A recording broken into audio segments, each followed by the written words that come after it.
We heard from the White House, the liberation of Kuwait, in the words of the White House, has begun with Operation Desert Storm. We're going now back to Baghdad, where we have John Holloman and the others. Thank you, David. We've done a little housekeeping here. We've checked in with all of our CNN crew members, wanted to assure all our loved ones that we are all okay. CNN's Bernie Shaw has gone to a lower floor of the hotel. We're up pretty high, so we can get a bit better vantage point, but as several of our colleagues have told us, it might be a little safer, a little lower down in the hotel. But we like the view here. It's very quiet outside right now. There are a few cars speeding down the main drag in Baghdad in front of our hotel, but there's no more anti-aircraft fire. There appear to be, well, there was one little explosion that just occurred. Peter? John, I was just thinking, we've been waiting for this to happen since the deadline on the UN ultimatum passed at 8 o'clock yesterday morning in Baghdad. And certainly as the day progressed, it was clear here that the authorities seemed to be preparing for some kind of action. I'm sure they didn't have any kind of advance word, but as I speak to you, the anti-aircraft fire has started up again, and there is another wave of planes presumably coming in.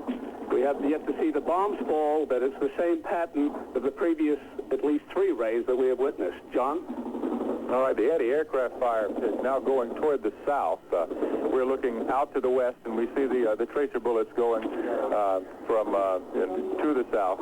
And we don't see any signs of approaching planes. The planes might be high, but the tracer bullets are still going up into the sky, and there's no sign of anything coming down from the sky right now, which for those of us in Baghdad is offering some comfort.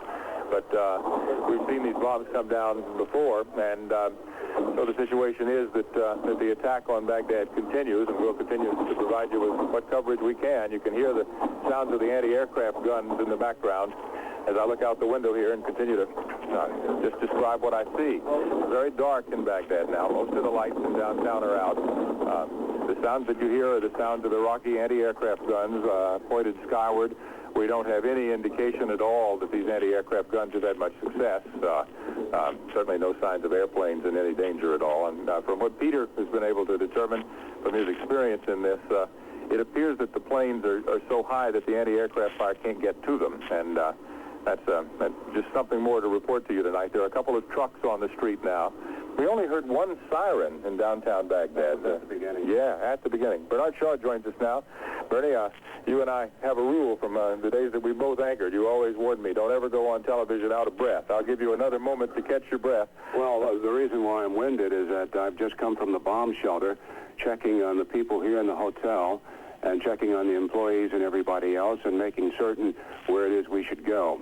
Yeah. How does it look down there? Does it look like there's a place of safety if we need it down there? Yes, it's very appreciated. Everyone is calm down there. The hotel officials are going about their business in a very orderly manner. No one is being allowed in the lobby, of course, because that's like walking a gauntlet of glass.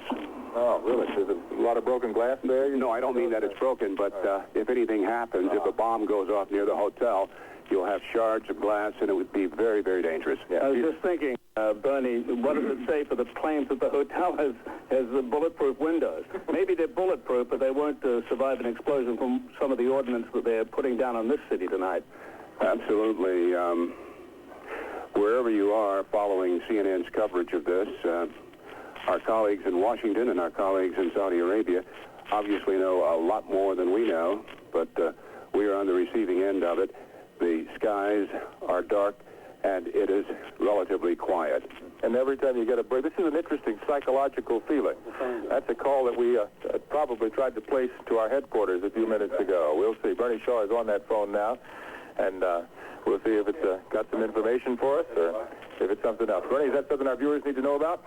No, it's something that we need to know about. The hotel switchboard has just urged us to leave our rooms, and I said right away to the boys. Yeah, all right. Let's go ahead, Peter. Just to locate us. Bernie, Peter, and John will be back to you as soon as we can. We're going now to Saudi Arabia and Charles Jaco. Charles, are you still hearing me?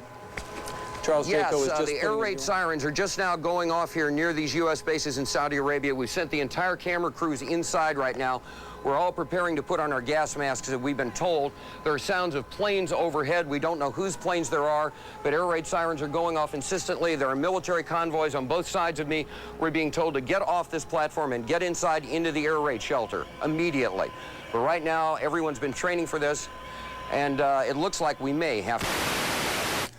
All right, Charles Jaco, that doesn't mean that he is in any imminent danger. Of course, we can't know that. He does have a place of shelter to which to go, and that's where we believe he is going.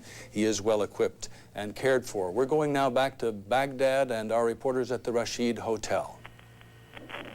Baghdad, please come in. Peter Arnett reporting. I'd just like to give you a locator where we are. We're in the Al Rashid Hotel.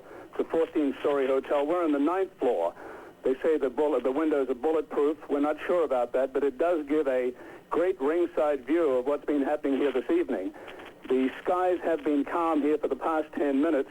There were at least 4 waves of bombers came in. They bombed an oil refinery, at least one.